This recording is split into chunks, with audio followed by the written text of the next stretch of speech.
Alright, YouTube. My latest experiment is a success. No, that title is not clickbait. Yes, they are bigger than Brembos, and the calipers are $29. Let's get started. Rotors and pads should be easy to source as well. You should be able to find them off Amazon, Rock Auto, or your local AutoZone, AutoZoo parts, whatever. The caliper should fit. I can confirm that it fits for Gen 5 Outbacks, so it should work on Gen 6 Legacies. You 2015 plus WRX guys, let me know. Now, you might have clearance issues if you run a 17-inch wheel. My 17s fit. You might want to try for 18s. My aftermarket 17s do fit. It is tight though. Have you guessed what it is yet? If you guessed Cadillac Brembos, you're wrong. They're actually the stock brakes off the Subaru Ascent. Now that Subaru Ascent weighs 1,000 pounds more than a Subaru Outback and is rated to tow 2,000 pounds more, even though it has a shorter reported stopping distance. Speaking of stopping distance, we did do a stopping distance test. The red box was our marker. The orange toe strap was our end. That toe strap was 192 feet away.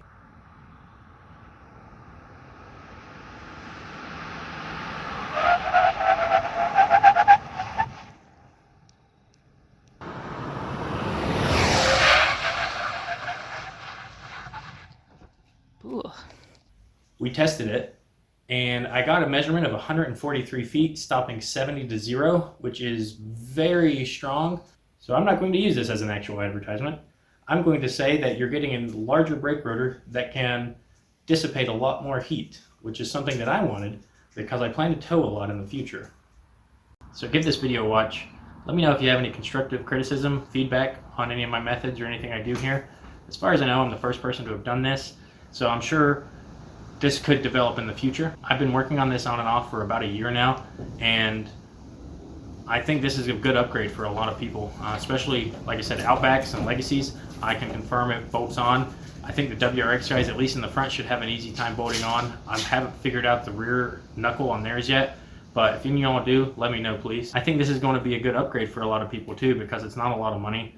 If you're doing it at the time of pads and rotors, I didn't count the pads and rotors in the cost because they're the same cost between an Outback and an Ascent anyway, so it didn't really seem worth it. So really all you're buying is the calipers. All right, that's enough with the silly visual gags. Let's go ahead and do some work. To start off, I'm going to pull these caps out. We can replace those. Might be easier to get them out with a set of pliers. And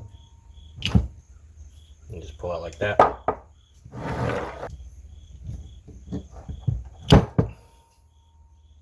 The brake pads come with new ones, so they just slide right in.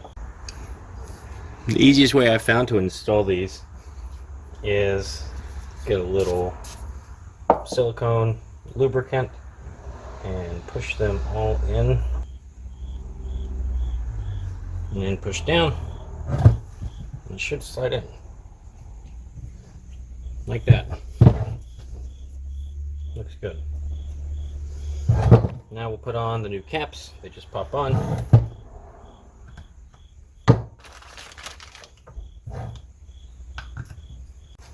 With that assembled, we're now going to start building the bracket. This brake pad set came with some silicone lubricant. Let's use that. We're going to go ahead and grease both pins.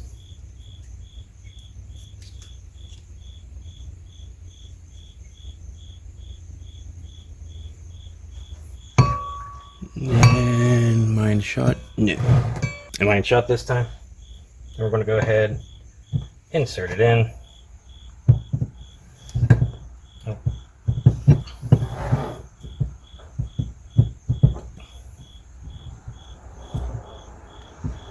There they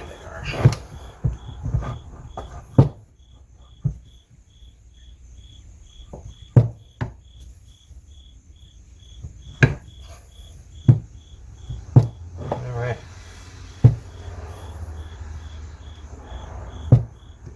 I did take the caps off. I had an easier time pushing it through, so you can put the caps on after instead of the first time. Luckily they just pop on and off. Then we take our pad, grease that up.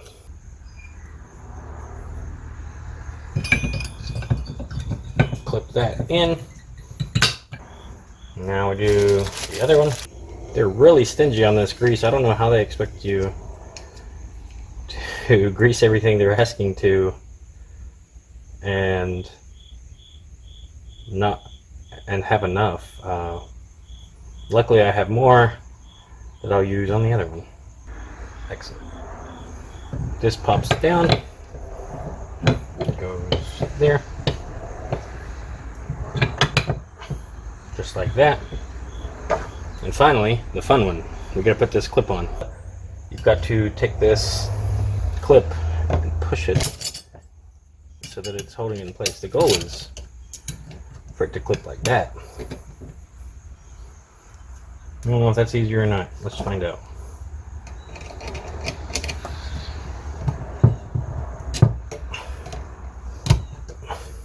Okay, that actually isn't that bad. The caliper is now ready to be installed. One last thing before we install this, I'm going to go ahead and crack the bleeder open, and I'm going to put some anti-seize on there. Some people recommend this, some people don't, and I say a bleeder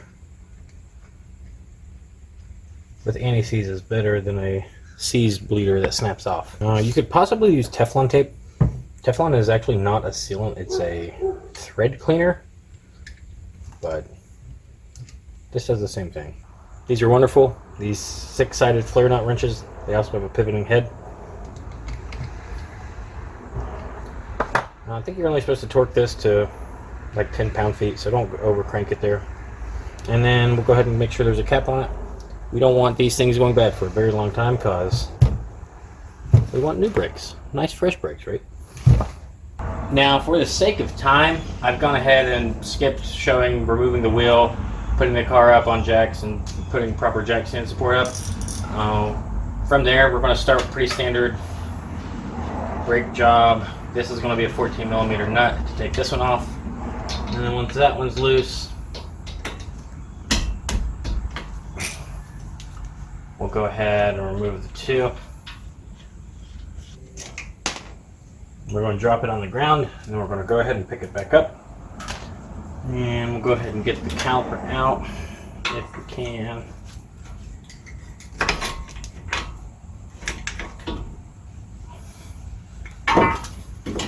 Then we're going to go ahead, remove the pads. And then we're going to properly support this caliper so that it's not pulling on the brake line by hanging it over here. Then we're going to go ahead and remove the bracket. If you have trouble getting a socket on the caliper bracket bolts, I've taken the bottom bolt off before. You can do that. Just don't forget it. Ask me how I know that.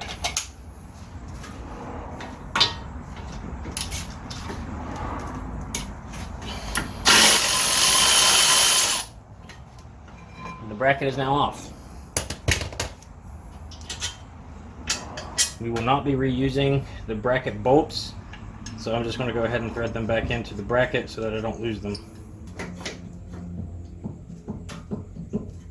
This never... Oh, that actually worked. From here, we do have to remove the brake dust shield.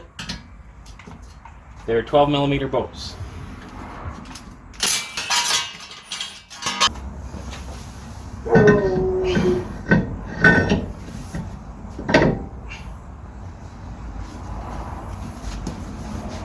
As you can see, it bolts right up. Give it a good cleaning. Get the oils off of there. Now the reason we aren't reusing the bolts is because we had to get longer bolts for this to work.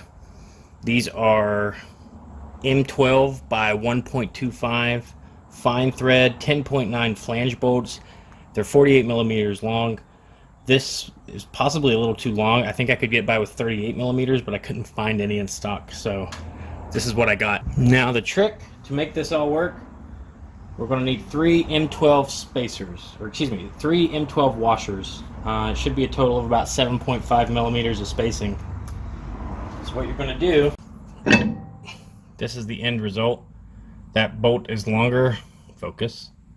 This is the end result right here. That bolt is now longer, and the washers have spaced the bracket out enough to line up with the rotor.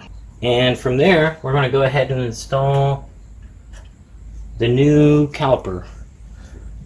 Trying to spill as little brake fluid as possible. If you've got salvage,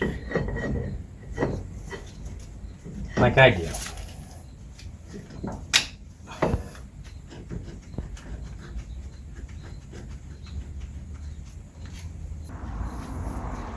I have an easier time once it's threaded lifting this one up.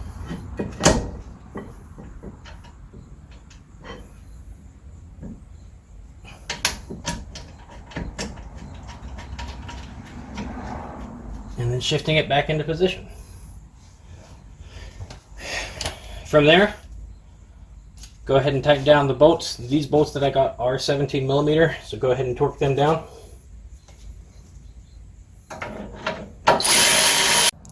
And that is our completed install. Make sure the bolt, you can see right here, isn't interfering with the rotor. The rotor should float some.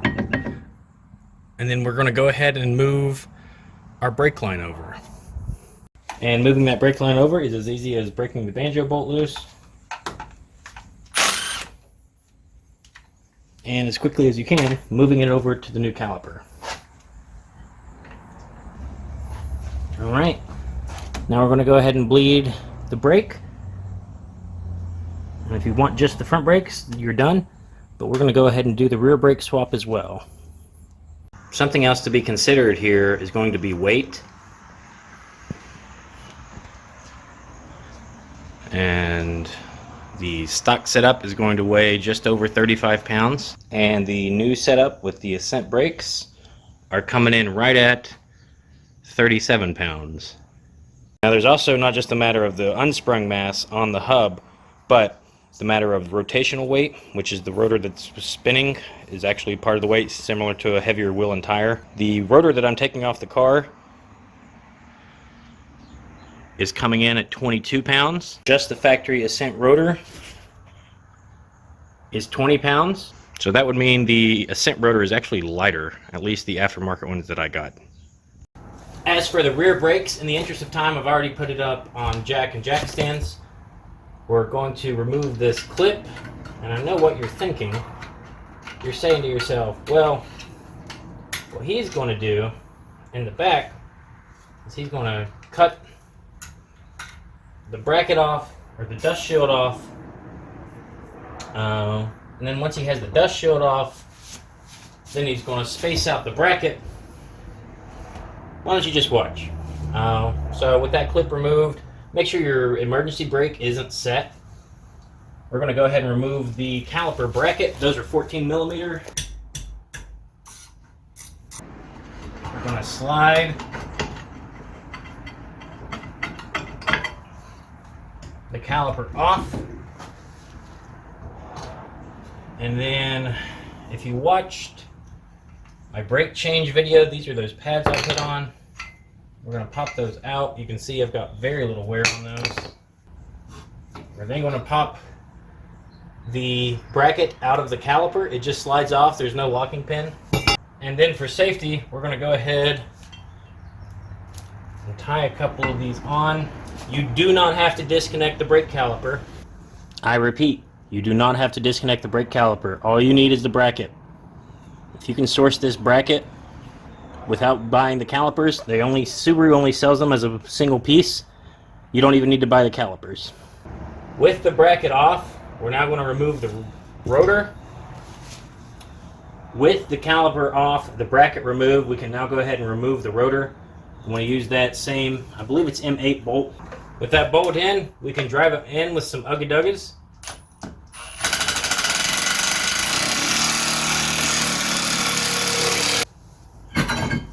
Now, unfortunately, this brake dust shield is pinched between the hub and the knuckle. So the only proper way to remove this is to take this knuckle off, or at least disconnect the axle and take the hub wheel bearing assembly here off.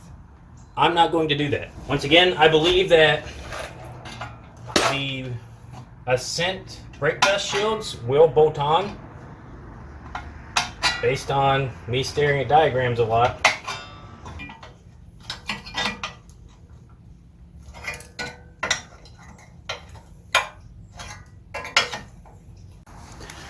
Alright, so before the dog knocks the camera over, I was snipping these back. This cup right here actually interferes too. This is also part of the brake dust shield. This is not a design that seems common, but it is on this one, so we're going to have to cut it back. Basically, this lip that I'm running my finger across is what's got to come off. And to do that,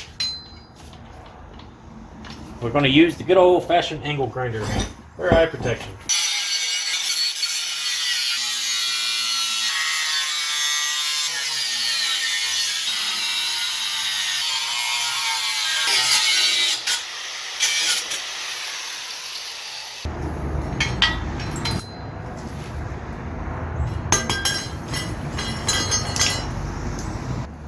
So as you can see, that is not a super clean cut, but it doesn't need to be. What you need to do now is take your rear Ascent rotor, slide it onto the lugs,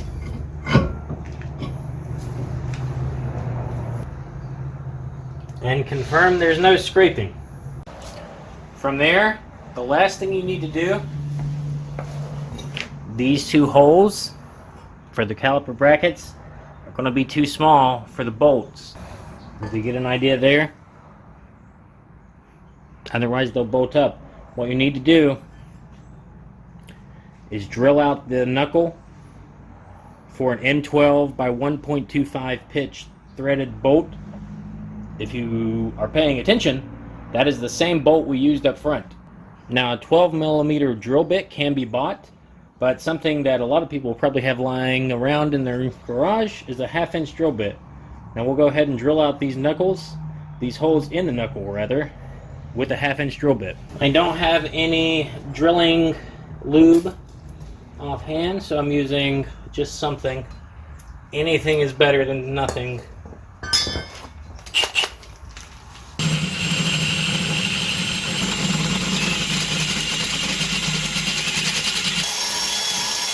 From there, if you've seen my electric parking brake video, we're going to follow the same process to rebuild the brakes. Or replace the brakes, I should say, not rebuild. You'll have to bottom out the electric parking brake piston against the caliper, which is right there.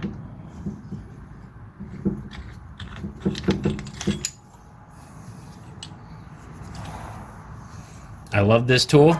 This tool has been totally worth the money just for that. Give her a good cleaning. And then while supporting the caliper, we can safely remove the clip.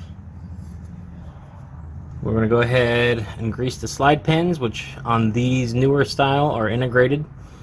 So it's just this right here. Then we install the pads. Again, these are the identical pads that the Ascent and the Outback use. Identical pads and the identical caliper. The only thing different is the rotor and the caliper bracket.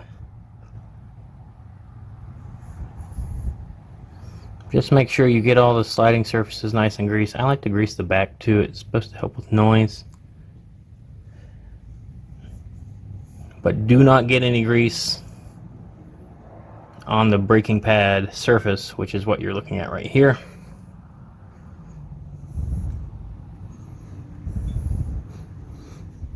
If you're not familiar with this, it might not be a bad idea to pay a shop to do this. Same thing with the second pad. Dab will do ya. All the sliding surfaces and the back do not get on the friction side.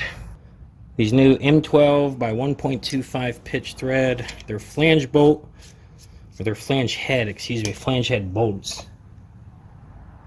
And I'm going to anti-seize because I love myself. I don't want to have that bolt get stuck.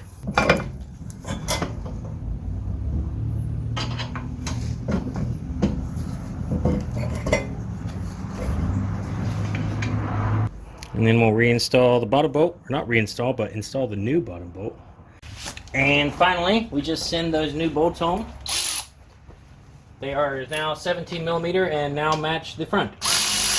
So my camera died, but do not forget to install this clip either. It goes on pretty easily. Check the other video if you aren't familiar with it. While we're at it, the rear rotor, the original one on the Outback, is coming in right at 12 pounds. Maybe a hair over. And the Ascent rotor, look at the size difference there, is coming in at 14 pounds. The original bracket, Outback bracket, is, let's call that 1.75 pounds, 2 pounds. And the Ascent bracket is the same. I'm only weighing the bracket because the calipers are the same, and so there's no need to replace them. So I hope this how-to guide has helped you, or helped you get some ideas. I've got some plans in the future, something in the works for something instead of those washers, and I think a lot of people are going to be interested in that. But otherwise, hope this helps you. Thanks for watching.